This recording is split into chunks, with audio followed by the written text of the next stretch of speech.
Sitayo na po ang lahat.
Simulan natin ang ating pagdiriwang sa ngalan ng Ama at ng Anak at ng Espiritu Santo.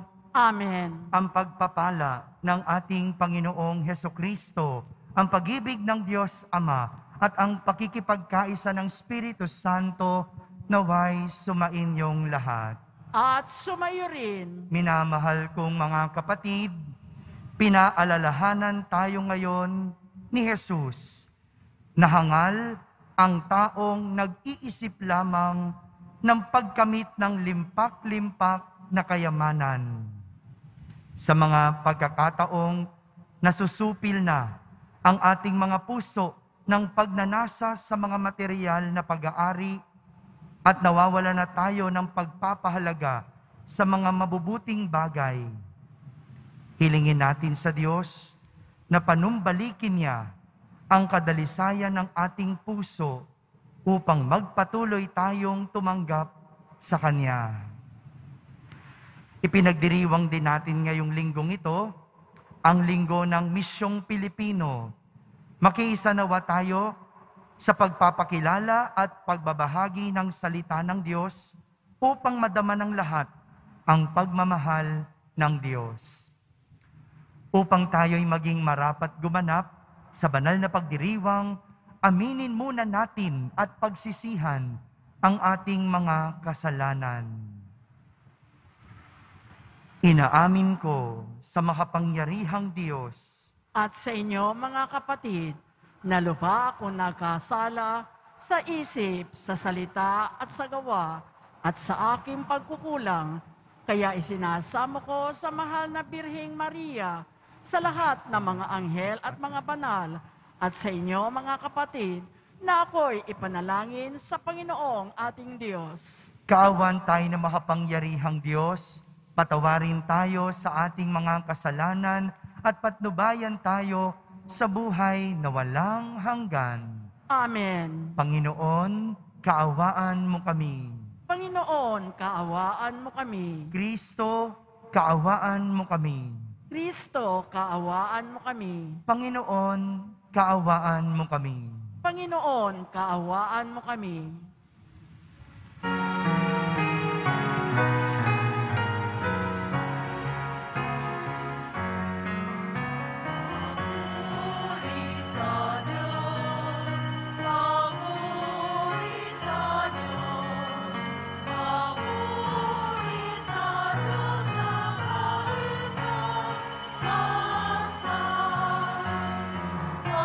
Sa lupa'y kamayaman,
Manalangin tayo. Ama naming makapangyarihan, manatili kang kapiling ng iyong sambayanan na iyong laging kinahahabagan at pinagbibigyan upang ang itinampok ng iyong pamumuno at pagsubaybay ay muli mong ikalugod at panatilihin mong kinalulugdan. Sa pamamagitan ni Jesucristo, kasama ng Espiritu Santo, magpasawalang hanggan. Amen. Magsiupo muna po ang lahat.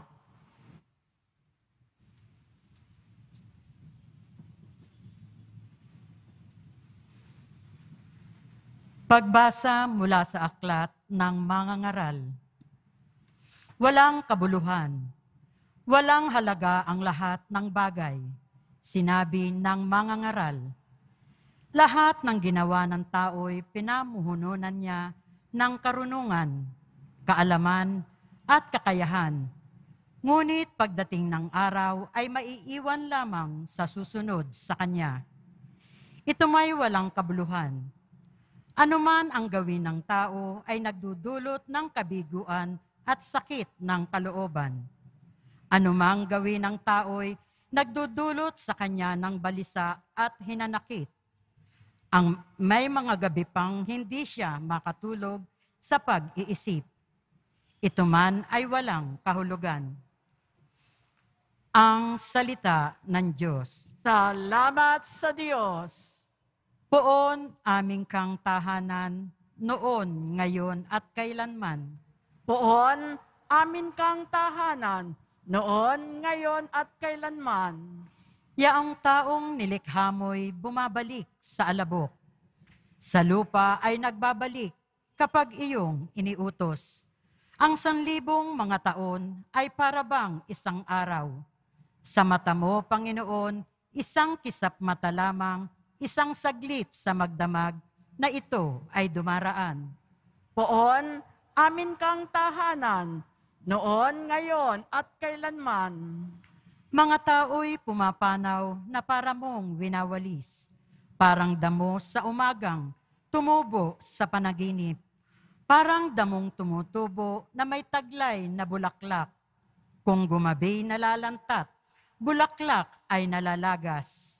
Poon, amin kang tahanan, noon, ngayon at kailanman. Yamang itong buhay namin maikli lang sa panahon. Itanim sa isip namin upang kami ay dumunong. Hanggang kailan magtitiis na magdusa, Panginoon? Kaming iyong mga lingkod na naghihirap sa ngayon.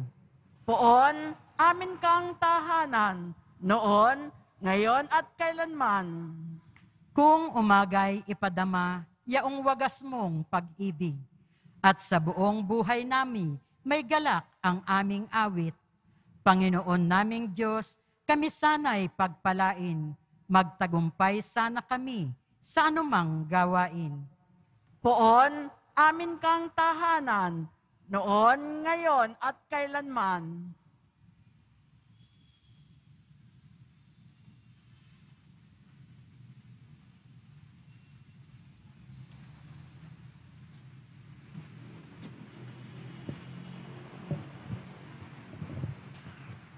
Pagbasa mula sa sulat ni Apostol San Pablo sa mga taga-Kolosas. Mga kapatid, binuhay kayong muli kasama ni Kristo.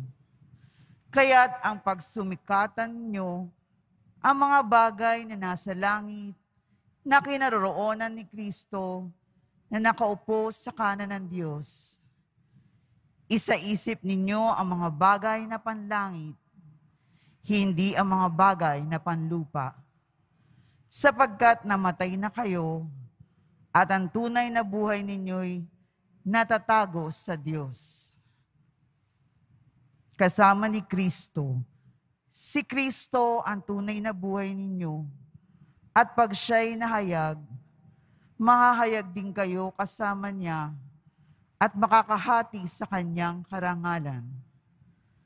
Kaya't dapat mawala sa inyo ang mga pitang makalaman, pangangalunya, kahalayan, mahalay na simbuyo ng damdamin, masasamang nasa, at ang pag-iimbot na sa isang uri ng pagsamba sa Diyos-Diyosan.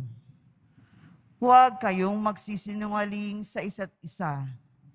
Iyamang hinubad ninyo ang dating pagkatao, pati ang mga gawa nito, at nagbihis ng bagong pagkatao.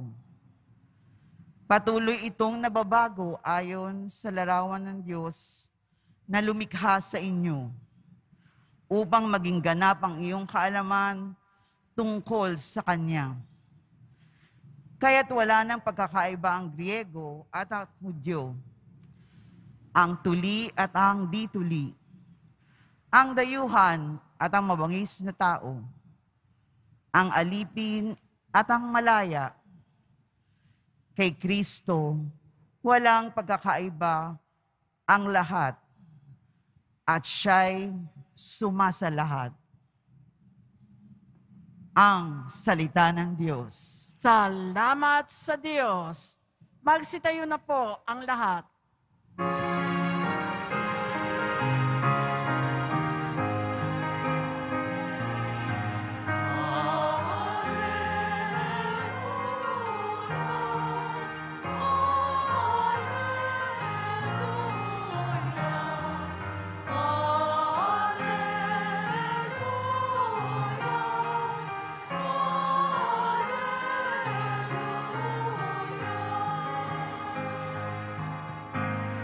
Mapalad ang mga dukha na tanging Diyos na lumikha, ang pag-asa at adhika.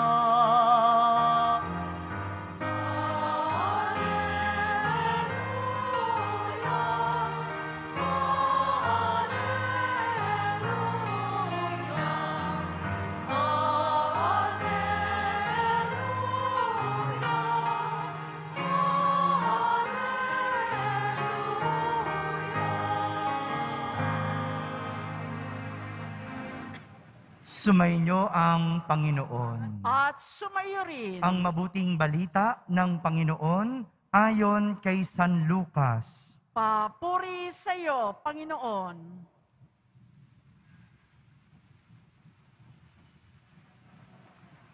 Noong panahong iyon, sinabi kay Jesus ng isa sa mga tao, "Guro, iutos nga po ninyo sa kapatid ko na ibigay sa akin ang bahagi ko sa aming mana." Sumagot siya, "Ginoo, sino ang naglagay sa akin bilang hukom o tagapaghati ng mana ninyo?" At sinabi niya sa kanilang lahat, "Mag-ingat kayo sa lahat ng uri ng kasakiman, sapagkat ang buhay ng tao ay wala sa laki ng kayamanan." At pagkatapos, ay isinaysay ni Jesus ang talinhagang ito. Ang bukirin ng isang mayaman ay umani ng sagana. Kaya't nasabi niya sa sarili, "Ano ang gagawin ko?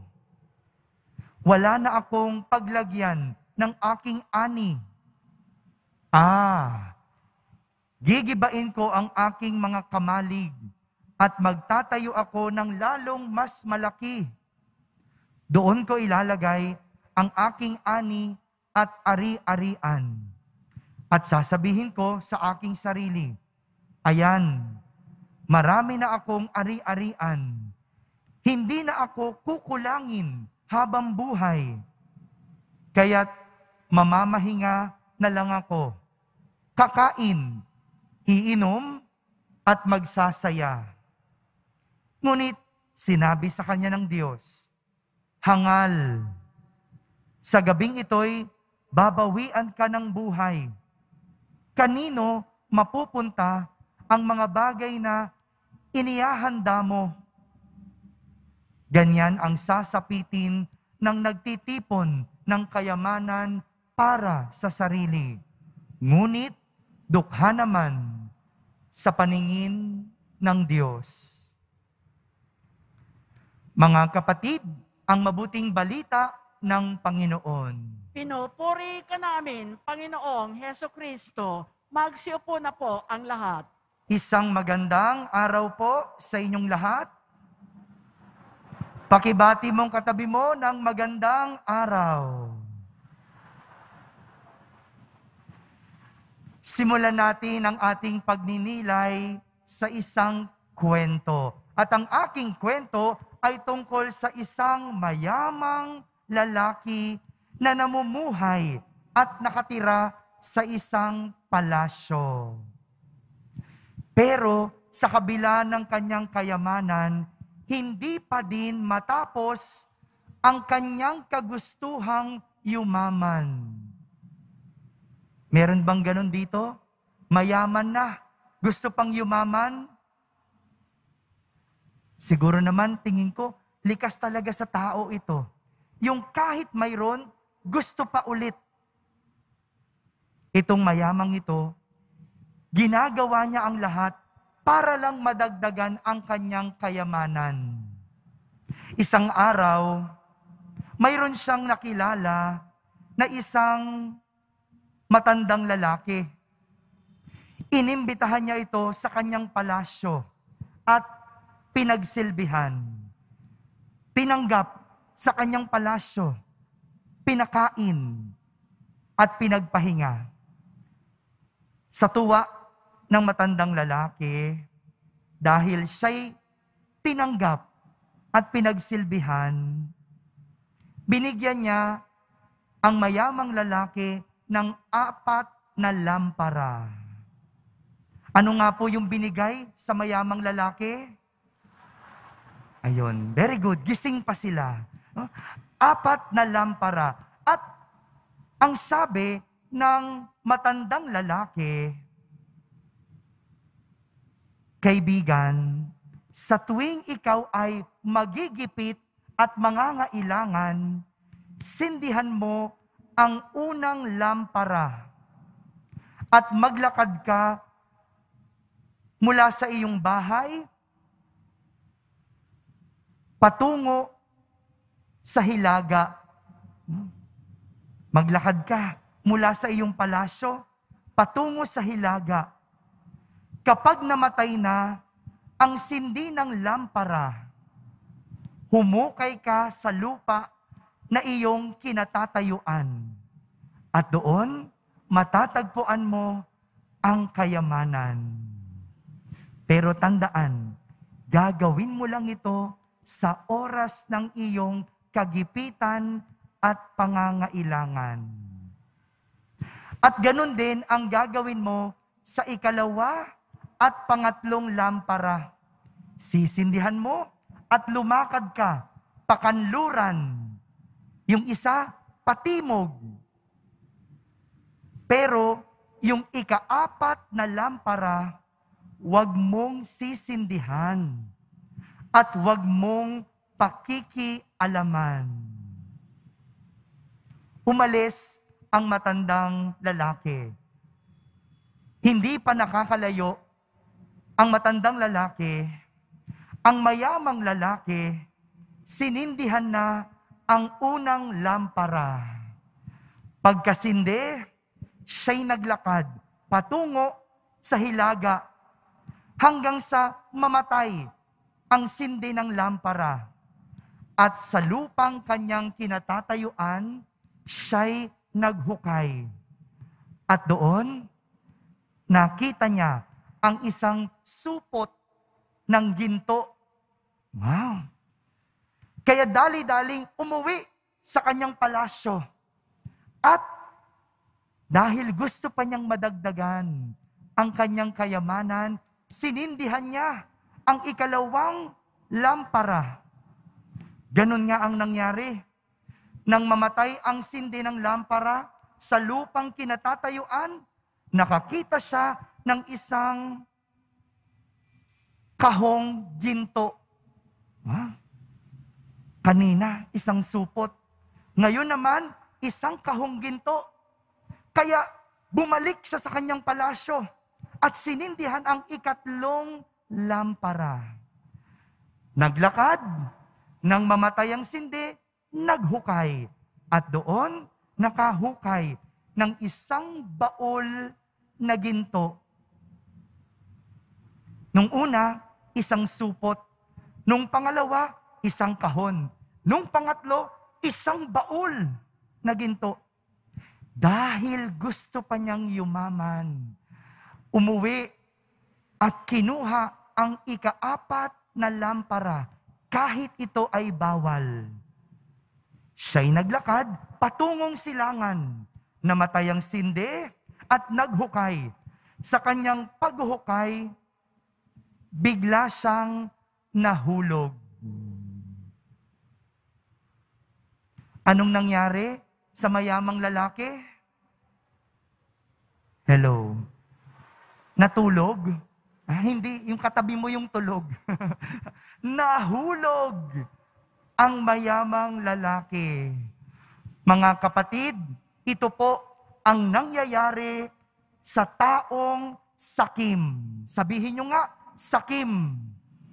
Nahuhulog dahil kahit mali at kahit masama, ginagawa sa ngalan ng pagkamkam.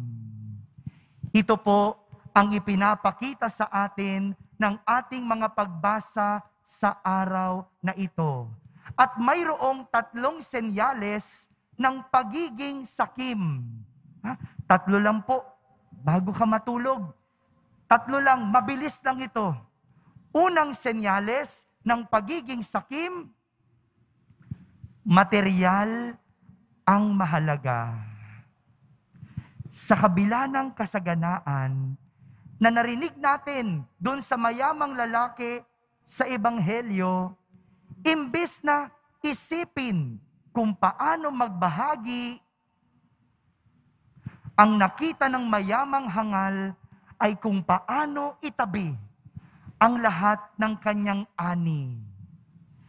Ang nakita ng mayamang hangal ay kung paano itabi ang lahat ng kanyang kayamanan. Ang hindi niya nakita ay ang magbahagi. Dahil sa material, siya nakatingin. Ganito ang isang sakim. Sa material, sa makamundong bagay, nakatingin. Hindi lang naman lahat pera, kayamanan, o material ang pagiging sakim. Pwede rin itong kasikatan. Pwede rin itong kapangyarihan.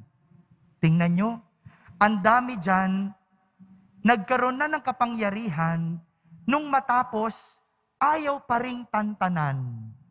Sila nang sila. Bakit? Dahil sa kasakiman. Ganon din, meron sikat na nga, pero gusto pang sumikat, kaya kahit mang-apak ng iba, sa ngalan ng kasikatan, gagawin. Bakit? Dahil sa kasakiman. Unang senyales ng isang taong sakim, material ang mahalaga. Ikalawa, sarili ang nakikita. Hindi lang sa material ang tinitignan at pinahahalagahan, kundi higit sa lahat, sarili. Ganyan ang sakim. Yung hangal na mayaman, tinawag siyang hangal dahil hindi niya naisip kung kanino mapupunta ang kanyang kayamanan kapag siya'y namatay. Dahil sarili lang ang kanyang pinagtutuunan. Walang ibang mahalaga sa taong sakim, kundi ang sarili.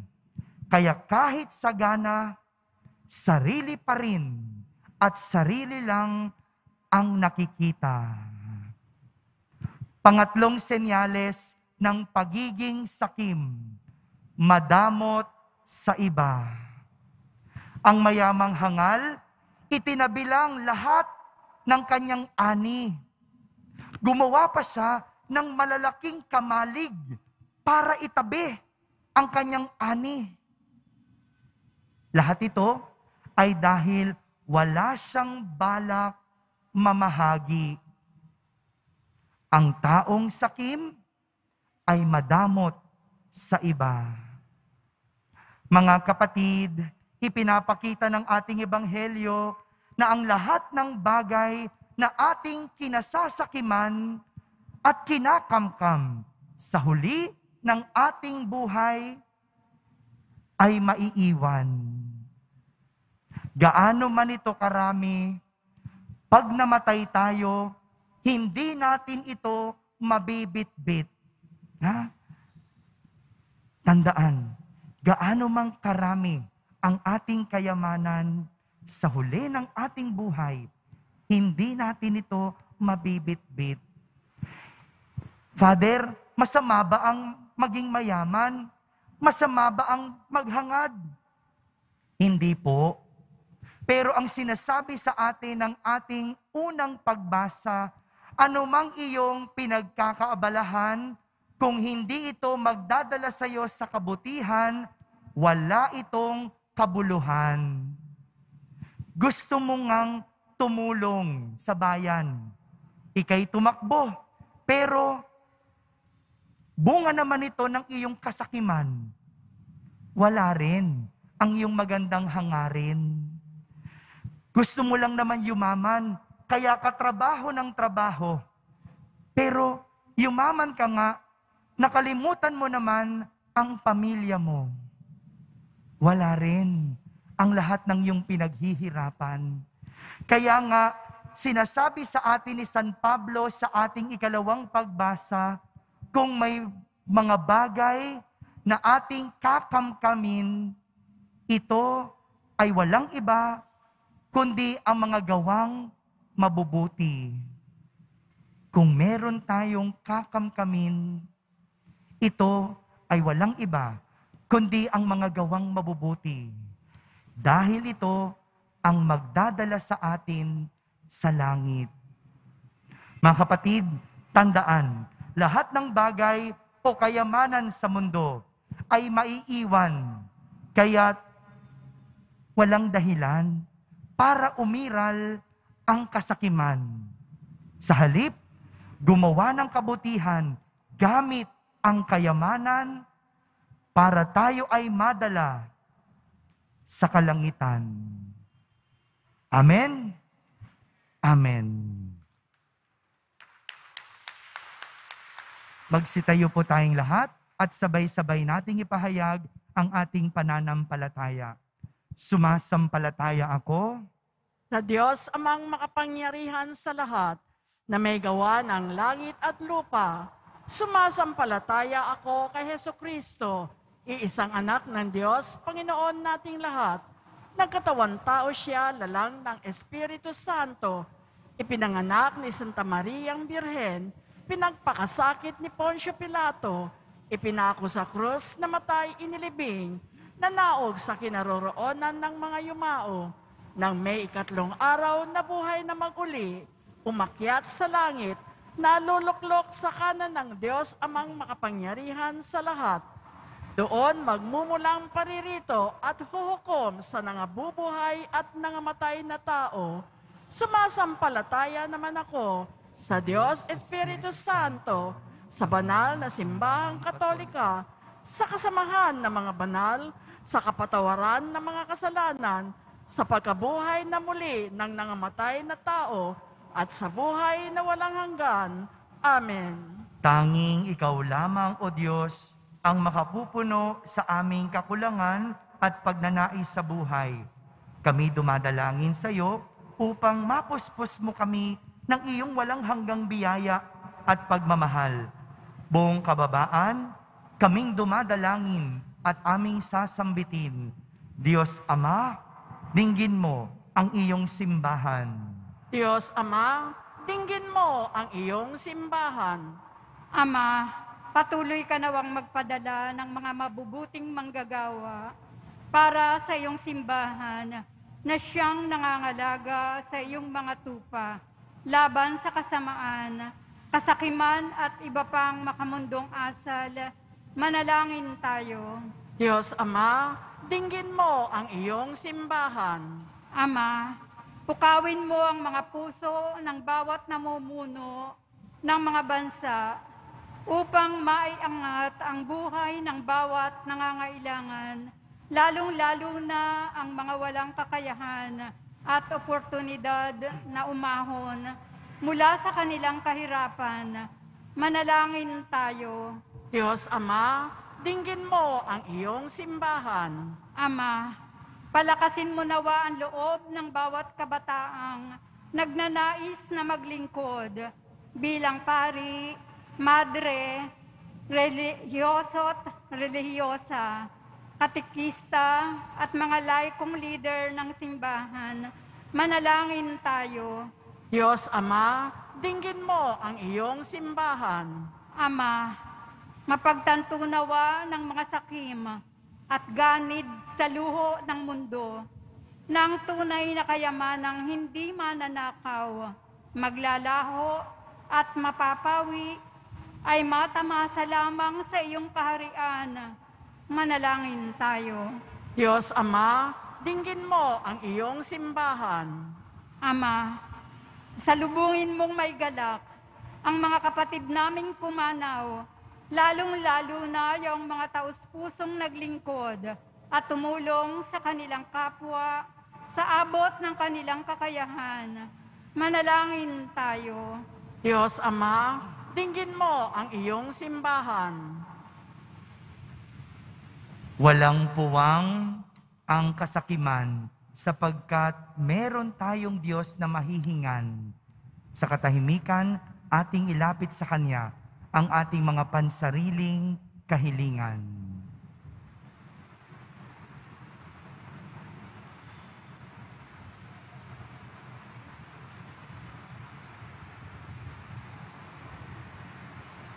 Manalangin tayo. Diyos Ama, dinggin mo ang iyong simbahan. Ama, makita nawa namin ang iyong kaharian bilang natatanging kayamanan na hindi kailanman kukupas. Gawin mo kaming malugod sa pagtanggap sa iyong buhay na walang hanggan. Hinihiling namin ito sa ngalan ni Kristo na aming Panginoon. Amen. Magsiupo ang lahat.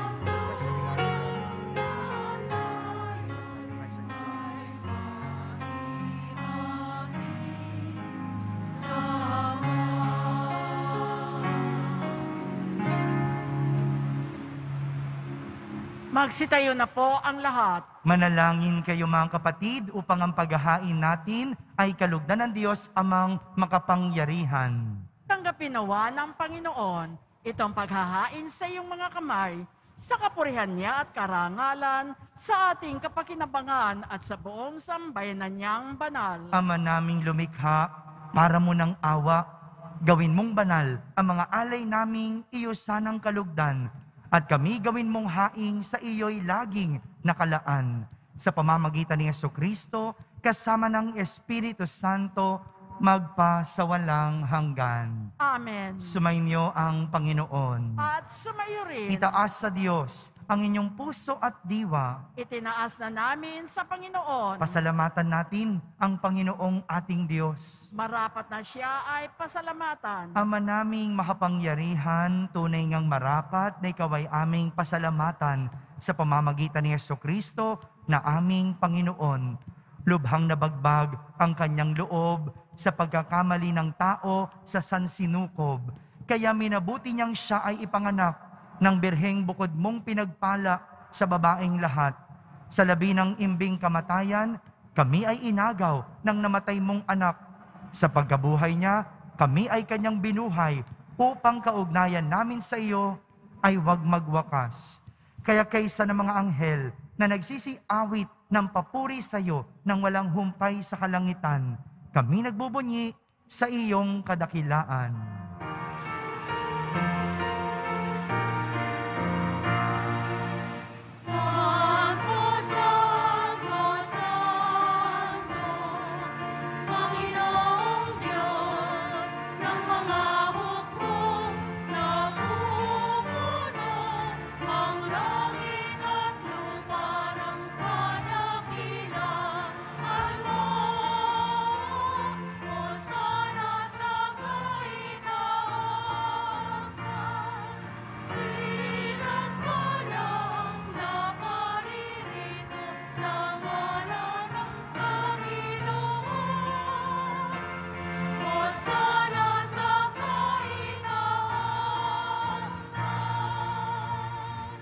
Magsiluhod na po ang lahat.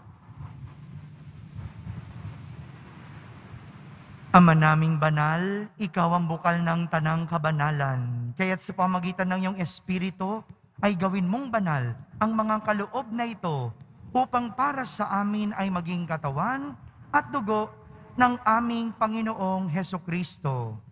Bago niya, pinagtiisang kusang loob na maging handog, hinawakan niyang tinapay, pinasalamatan kanya, pinaghati-hati niya iyon, iniabot sa kanyang mga lagad at sinabi, "Tanggapin ninyong lahat ito at kanin, ito ang aking katawan na inihahandog para sa inyo."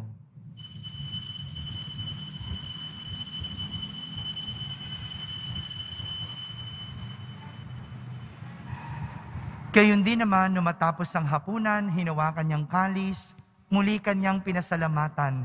Iniabot niyang kalis sa kanyang mga lagad at sinabi, "Tanggapin ninyong lahat ito at inumin. Ito ang kalis ng aking dugo, ng bago at walang hanggang tipan. Ang aking dugo na ibubuhos para sa inyo at para sa lahat, sa ikapagpapatawad ng mga kasalanan. Gawin ninyo ito sa pag-alaala sa akin."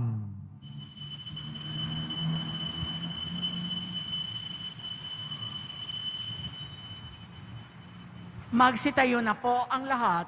Ipagbunyi natin ang misteryo ng pananampalataya. Si Kristo'y namatay, si Kristo'y nabuhay, si Kristo'y babalik sa wakas ng panahon. Ama, ginagawa namin ngayon ang pag-alaala sa pagkamatay at muling pagkabuhay ng iyong anak. Kaya't inaalay namin sa iyo ang tinapay na nagbibigay buhay at ang kalis na nagkakaloob ng kaligtasan. Kami nagpapasalamat dahil kami iyong minarapat na tumayo sa harap mo para maglingkod sa iyo. Isinasamo namin kaming magsasalo-salo sa katawan at dugo ni Kristo ay mabuklod sa pagkakaisa sa pamamagitan ng Espiritu Santo. Ama, lingapin mo ang iyong simbahang laganap sa buong daigdig.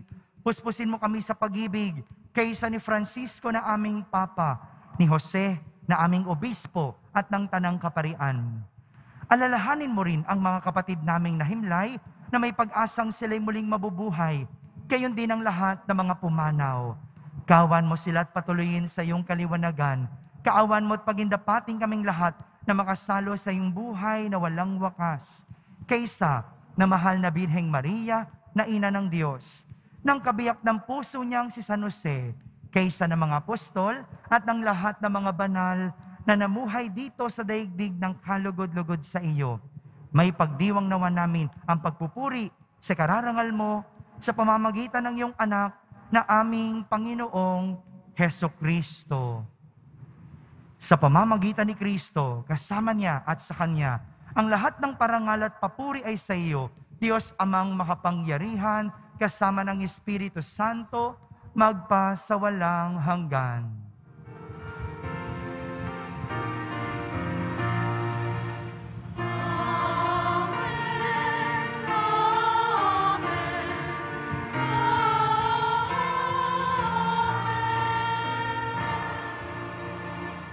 Sa tagubilin ng mga nakahagaling na utos at turo ni Jesus na Panginoon natin at Diyos, ipahayag natin ng lakas loob. Ama namin, sumasalangit ka, Sambahin ang ngalan mo, mapasa amin ang kaharian mo. Sundin ang loob mo dito sa lupa para nang sa langit. Bigyan mo kami ngayon ng aming kakanin sa araw-araw at patawarin mo kami sa aming mga sala para nang pagpapatawad namin sa nagkakasala sa amin at huwag mo kaming ipahintulot sa tukso at iadya mo kami sa lahat ng masama. hinihiling namin kami iadya sa lahat na masama, pagkalooban ng kapayapaan araw-araw, iligtas sa kasalanan at ilayo sa lahat ng kapahamakan, samantalang aming pinananabikan ang dakilang araw ng pagpapahayag ng tagapagligtas naming si Heso Kristo. Sapagkat iyo ang kaharian at ang kapangyarihan at ang kapurihan, magpakailanman. Amen. Panginoong Heso Kristo, sinabi mo sa iyong mga apostol, kapayapaan ang iniiwan ko sa inyo, ang aking kapayapaan ang ibinibigay ko sa inyo. Tunghayan mo ang aming pananampalataya at huwag ang aming pagkakasala. Pagkalooban mo kami ng kapayapaan at pagkakaisa ayon sa iyong kalooban, kasama ng Espiritu Santo, magpa sa walang hanggan. Amen. Ang kapayapaan ng Panginoon ay laging sumainyo. At sumayo rin. Magbigayan kayo ng kapayapaan sa isa't isa. Kapayapaan po para sa lahat. Peace be with you. Peace be with you. Kordero ng Diyos na nag-aalis ng mga kasalanan ng sanlibutan, maawa ka sa amin. Kordero ng Diyos na nag-aalis ng mga kasalanan ng sanlibutan, maawa ka sa amin. Kordero ng Diyos na nag-aalis ng mga kasalanan ng sanlibutan, ipagkaloob mo sa amin ang kapayapaan. Magsiluhod na po ang lahat.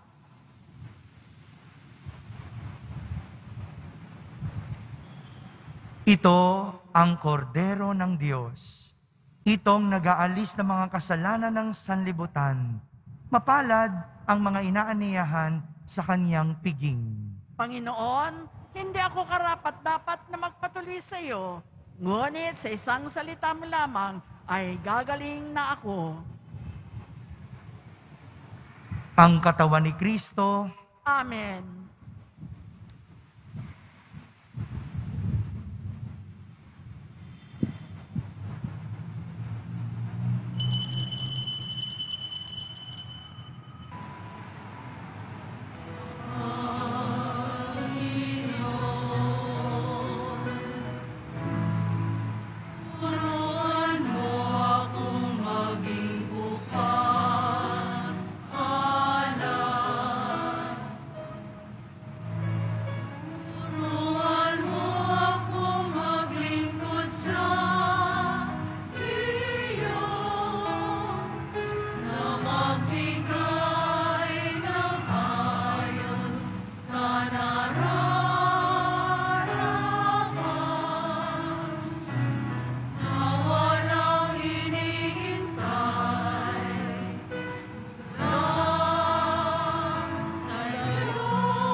Magsitayo na po ang lahat. Manalangin tayo. Ama naming mapagmahal, kami pinapagsalo mo sa banal na pakikinabang ay iyong tuwangan sa ginagawa namin sa araw-araw upang kami hindi mo pinagkaitan ng pagsubaybay ay gawin mong maging marapat sa lubos na kaligtasan sa pamamagitan ni Jesucristo kasama ng Espiritu Santo magpasawalang hanggan. Amen. Sumainyo ang Panginoon. At sumayo rin. Pagbabasbas ng Poong Yesus Nazareno. Mahal na Poong Yesus Nazareno, inihayag mo sa pamamagitan ng krus ang walang maliw na pag-ibig ng Diyos sa sangkatauhan. Pakinggan mo ang kahilingan ng iyong angkan na nagsusumamo sa iyo. Makamtanawan nila ang inyong katugunan at tanggapin ang kasagutan na may utang na loob na tinatanaw. Basbasan din po ninyong lahat na may karamdaman, nahihirapan, may mga dalang imahen at dasalan. Sa pamamagitan ng bendisyon na ito, naway maalala nila ang mga pangako nila noon sa binyag na ikaw ang kanilang iibigin at pagdilingkuran bilang Panginoon, magpasawalang hanggan. Amen. At pagpalain kayo ng makapangyarihang Diyos, Ama, Anak, at Espiritu Santo. Amen. Tapos na po ang ating pagdiriwang, humaykeng taglay ang pag-ibig at kapayapaan ng Poong Jesus Nazareno. Salamat sa Diyos.